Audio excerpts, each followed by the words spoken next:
غیبت کرنا کتنا بڑا گناہ ہے۔ اللہ کے نبی صلی اللہ علیہ وسلم کے زمانے میں دو عورتوں نے روزے رکھے۔ اب ان دونوں عورتوں کو روزے کی وجہ سے اس قدر بھوک اور پیاس لگنے لگی، انہیں یہ محسوس ہونے لگا اگر ہم نے کچھ کھایا پیا نہیں تو ہم ہلاک ہو جائیں گے، ہماری جان نکل جائے گی۔ اب یہ ماجرا اللہ کے نبی کو بتلایا گیا تو اللہ کے نبی صلی اللہ علیہ وسلم نے ان دونوں عورتوں کو اپنے پاس بلایا اور ایک پیالہ منگوایا۔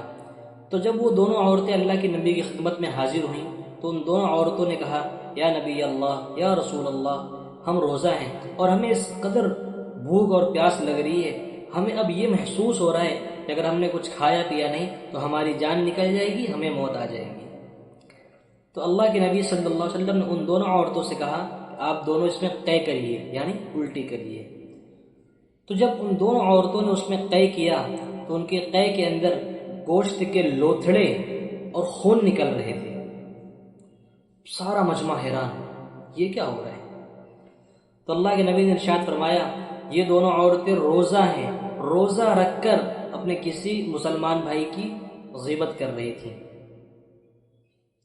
اس کے بعد اللہ کے نبی صلی اللہ علیہ وسلم نے ارشاد فرمایا، ان دونوں عورتوں نے اپنے اوپر اس چیز کو حرام کر لیا جس چیز کو اللہ تعالیٰ نے ان کے اوپر حلال کر رکھا تھا، اور یہ وہ کام کر رہی ہیں جس چیز سے اللہ تعالیٰ نے ان کو کرنے سے منع کیا ہے۔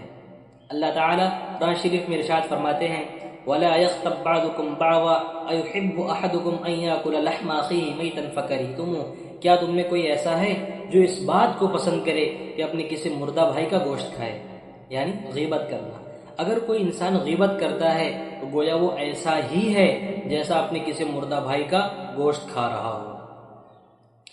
اس کے بعد اللہ کے نبی صلی اللہ علیہ وسلم نے ارشاد فرمایا، روزہ صرف بھوکا اور پیاسا رہنے کا نام نہیں ہے، بلکہ گناہوں سے بچنا، نظروں کی حفاظت کرنا، زبان کی حفاظت کرنا، کسی کی برائی سے بچنا، کسی کی غیبت کرنے سے بچنا، ان تمام چیزوں کا نام روزہ ہے۔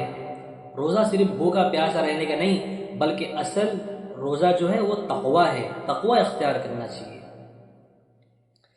اللہ کے نبی صلی اللہ علیہ وسلم نے ارشاد فرمایا، اگر کوئی انسان ایسا ہے، روزہ رکھتا ہے اور ہر وہ کام کرتا ہے جس سے شیطان راضی ہوتا ہے اور اللہ ناراض ہوتا ہے، تو اللہ تعالیٰ کو ایسے انسان کے روزے کی کوئی ضرورت نہیں۔ اس لیے ہم سب کو گناہوں سے بچنا چاہیے۔ اللہ تعالیٰ سے دعا ہے کہ اللہ تعالیٰ ہم سب کی حفاظت فرمائے گناہوں سے، کسی کی برائی کرنے سے، کسی کی غیبت کرنے سے، اور اللہ تعالیٰ ہم سب کے روزوں کو قبول فرمائے۔